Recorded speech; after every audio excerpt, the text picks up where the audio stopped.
Oke semuanya, kalian semua pasti tahu tembok raksasa Cina kan? Bangunan super mega, panjang banget.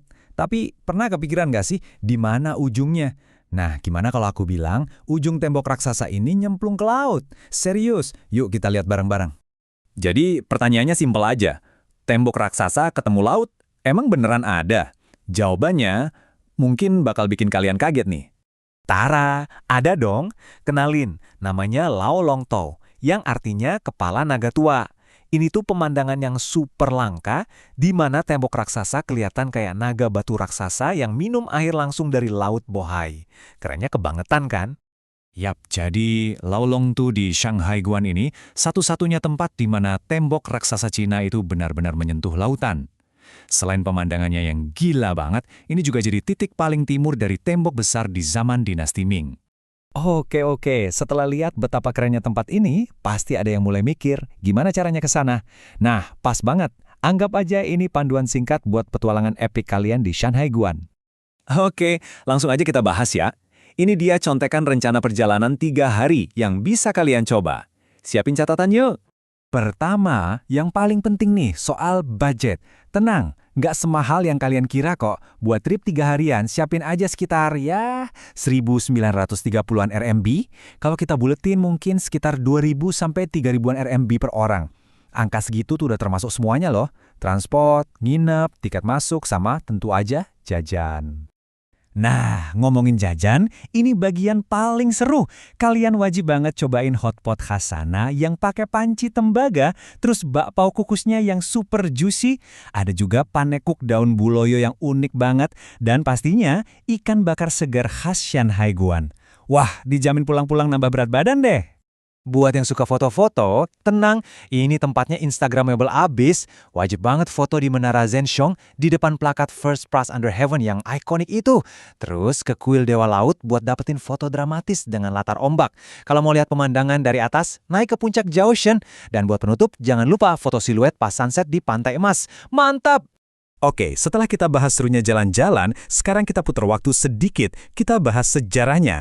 Karena kalian harus tahu, Shanghai Guan ini bukan sekedar tempat wisata, ini adalah sebuah benteng super penting dalam sejarah. Shanghai Guan itu punya julukan keren, First Pass Under Heaven atau gerbang nomor 1 di bawah langit. Kenapa sekeren itu? Karena ini adalah gerbang timur paling vital dari tembok besar dinasti Ming. Fungsinya, jadi benteng pertahanan utama buat melindungi ibu kota, Beijing. Nah, tulisan yang kalian lihat di slide ini, itu adalah kaligrafi asli yang terpasang di menara gerbang utamanya. Nggak heran kan kalau ini jadi spot foto wajib, tulisan ini seolah jadi penegas status legendaris tempat ini. Biar kalian kebayang betapa seriusnya pertahanan di sini, di zaman dinasti Ming ada sampai 40.000 tentara yang standby di Sanheguan. Gila kan? Tugas mereka cuma satu, ngejagain benteng ini dari serangan bangsa Mongol dan Manchu. Kebayang nggak sih? Ramenya kayak apa? Pertanyaannya sekarang, gimana caranya mereka bisa bangun benteng dan tembok segede ini? Yuk kita lihat proyek besarnya, yaitu pembangunan tembok raksasa secara keseluruhan. Jadi gini, tembok raksasa itu nggak dibangun dalam semalam. Ini proyek ribuan tahun. Awalnya cuma tembok-tembok pendek di zaman negara perang. Terus, Kaisar Qin Shi Huang yang nyambungin semuanya. Lanjut di dinasti Han, temboknya diperpanjang buat ngelindungin jalur sutra. Nah, puncaknya di dinasti Ming, mereka bangun besar-besaran sampai jadi bentuk yang kita kenal sekarang.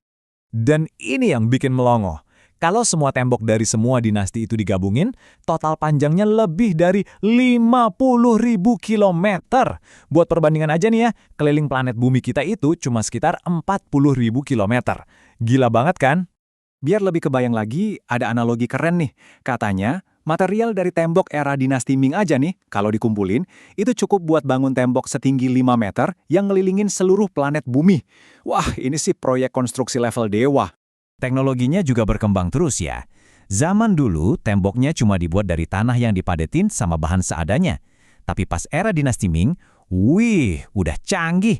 Mereka pakai batu bata yang lebih enteng, terus adukannya dari batu kapur dicampur beras ketan yang katanya super kuat.